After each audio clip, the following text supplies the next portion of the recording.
What's up mga kabites? It's your Restaurant Biter, Really Bites. Welcome back to my channel. We are at Velasco Avenue here in Pasig City. And nagutom ako. So, I'm here with my friend Con na laging nasa vlog ko. We are at Satoru Food Hub. They have chicken, unlimited rice na 149 pesos. And pag hindi naman unlimited rice, 129 lang. Ngayon yung flavor. So, I'm having garlic parmesan and Con is having salted egg. Hi, Con. Hi. Ayan yung chicken niya. And this is my chicken. Ako yung naka 149 kasi the diet daw siya sabi. So, we are gonna talk about life in general while eating. So, you may try your food na. Tell me if it's good. It looks good na. Yung malaki. Yung malaki siya. Ha? Malaki. Oo nga, malaki.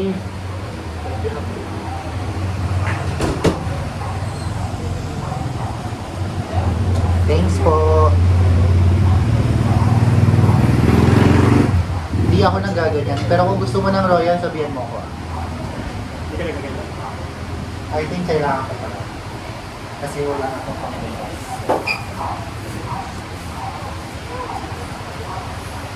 So, what are we gonna talk about? Let's talk about the chicken first. Oo nga. Try muna natin ito. Ha? Try muna natin ito. Yeah. You can try mine too. We can try each other's. It's like something different.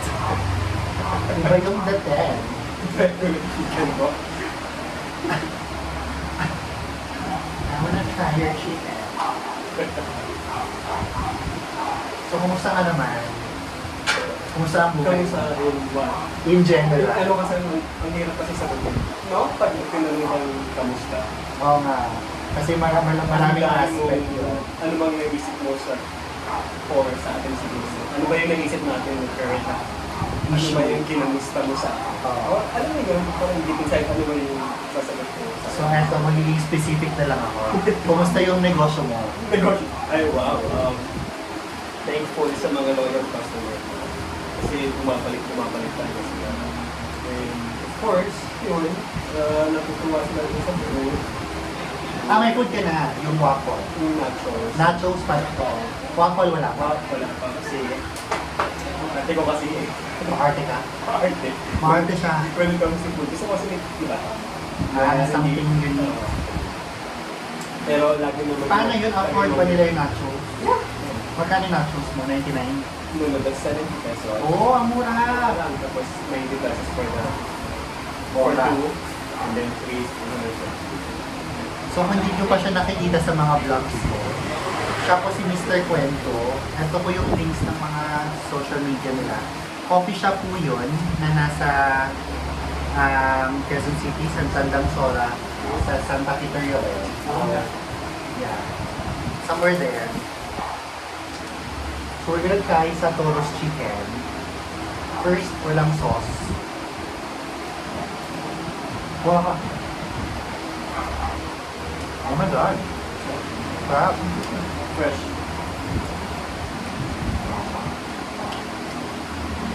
Zero diet. Yeah. Nag-under-rice pa ako, pero feeling ko hindi ko makupush yung rice.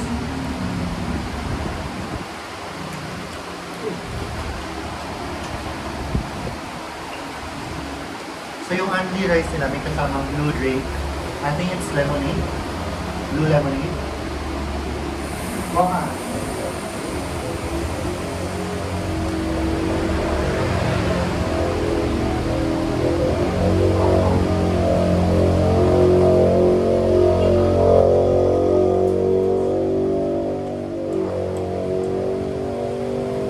Unlimited din ba yung Chicken. rice? Right lang. 1 pieces na chicken. May 6 pieces. 199. So bakit nga ba kami nasa Pasig? Wala lang. Gusto lang namin pumunta dito. Taga dito kasi ako dati. Naghahanap ng kamatis. Yeah, kasi nasa Camates Street kami.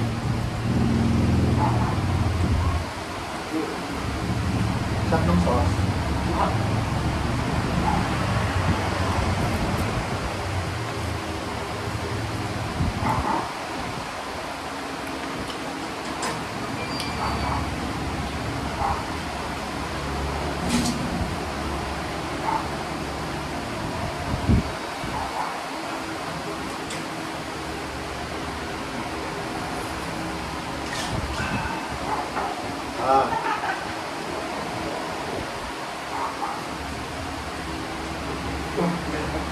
Kuha ka.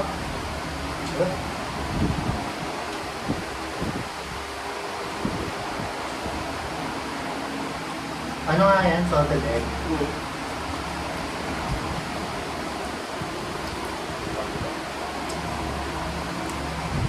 So, Con, kumusta naman yung ano? Ay, hindi pala kumusta. Eto na lang. Anong masasabi mo?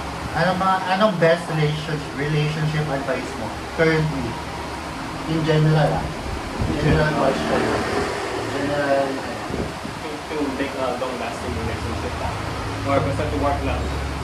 to work things out. Or para maging okay ang relationship. Ah. So, ibig ba sabihin you're willing to work things out? Despite circumstances. I mean, you're the type of person. In general, Oh, yeah. Nabahala ko dito sa... you're the type of person. So, ever since, Ever since. Hanggang sa... Mapagod kasi kung we get tired. As long as di ba going forward, Pero siguro kung going back to your question, sure. How the secret to make a lasting siguro I don't know if there's a secret there. Pero for me, as long as you compromise, for me number one, compromise. Let's say sabihin natin trust, time, love, ano ba, yung intimate things that you do, it's given, you don't have to ask for that. It's in a way dapat bigay na. Pusa. Pero for two people, then you should have this dapat may compromise. Tama ba yung grammar ko? Tama ba yung grammar Kaya ko? mo yung grammar. Dapat nagka-compromise sa isa't isa. May tanong ako. Lagi ko naririnig yung compromise. Ano ba yung compromise sa relationship? For you. For me. Siguro you adjust kung ano yung what's best for you. And also what's best for you. For each other. For each other. Kung ayaw mo, hindi ko ganun gawin. Kung gusto mo ganun. Paano kung ganun talaga? Ganun ka talaga? Ganun talaga yung partner? Yung parang hindi niya kayang baguhin kasi ganun talaga siya. Yung mga ayaw mo. Bago mo siya nakilala. Ayun. Kasi kami na based on my experience, nagbabago naman sila. Pero na totally 100% na. Kasi hindi naman magagawa yun. Kahit naman ako, dahil din yung ginawa ko. Pero yun nga, minahal mo. Mamahin mo lang. Pero that doesn't mean na kung hindi kasi ako naniniwala yung sa or hindi ako fan mo. This is me. Mahalin mo ko pwede. Like, going back to compromise. Ganyan ka. Pero ako, paano ako? Hindi ako comfortable sa ganyan. So you have to compromise. You have to make happen. Para May ex ako dati. Lagi niya sinasabi na compromise dun sa start ng relationship. Dinidescribe ko sa kanya, ano yung compromise? Siyempre, ito yung mga same thing na sinasabi mo ngayon. Parang ina-adjust mo yung word na compromise kung saan beneficial sa kanya. yeah, exactly. Dapat kasi pareho. Gaslighter. Parang ginagawa niya kung parang mali ba ako? Ganun siya. Kaya tsaka marami akong ex. Wala akong pinapalinggan. Sana po. Kahit alam niya sino siya. Yung hindi ka pa kumukuha. Ano? Ano ba?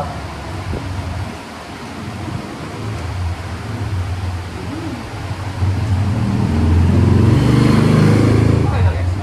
Ha? Okay lang ex. Marami. Ano yung siguro na lang yung talagang Mga serious?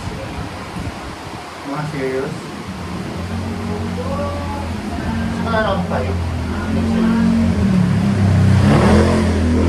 Wala lang po more. Na serious ha. Dumadami na nga yung, kasi nagiging friends sila ni Mama. So sa lang si Mama na inaad yung mga jowa ko.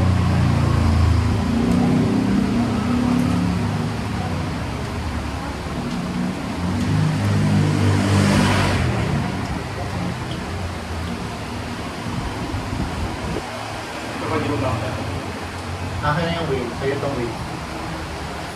Ha? Kunin mo.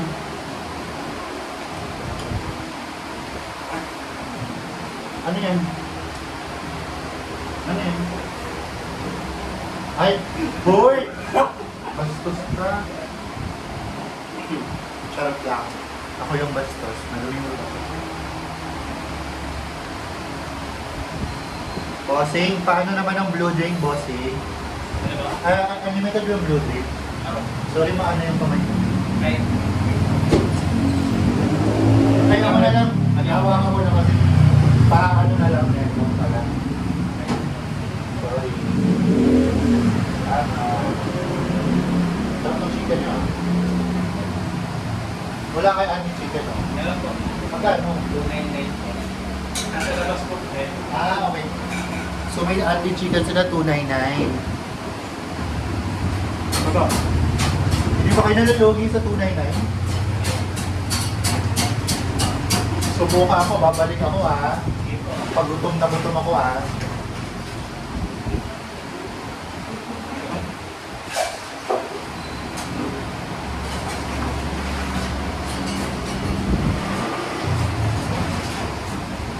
Ang ano ko kumain, makalat.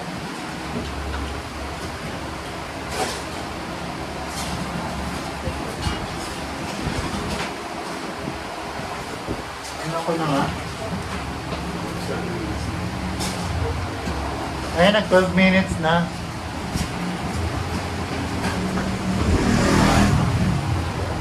Ano ba yung mga conversation natin? Okay na yung mga chika? Wala na. Okay na yan.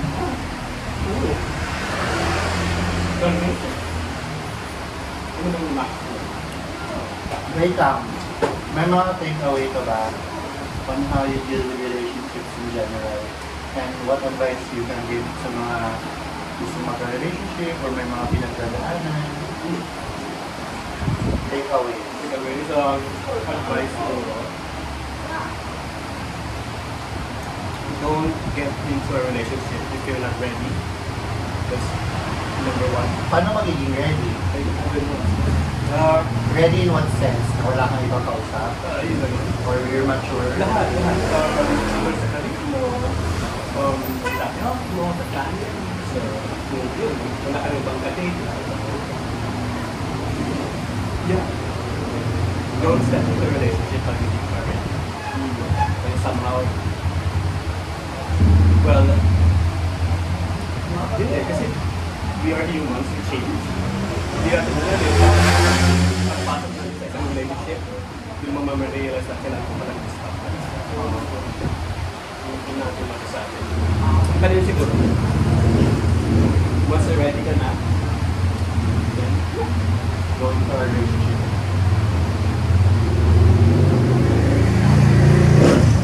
Ako naman, parang same lang din.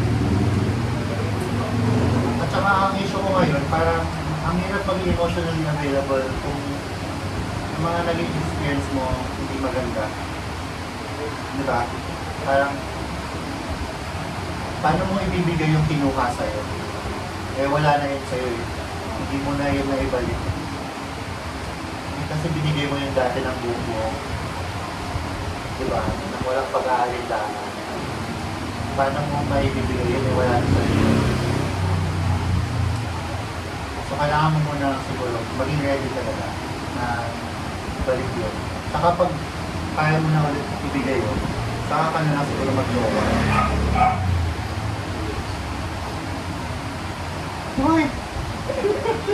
Ayun na siya. Ayun na, mag-wrap up na ako. Ang sarap ng chicken ni Satoru. Pero may unlit chicken pala sila, 299 pesos. That's it for today's vlog. If you haven't yet, please subscribe, click like, drop your comments. Follow all of my social media. Nasa baba ko ang links. Again, this is Juan, Mr. Cuento. Follow all of his social media. Nasa baba lang din po. At saka visit his coffee shop. He makes the best coffee. Hey, bye. Bye, bye, bye. And then, eat na. For real.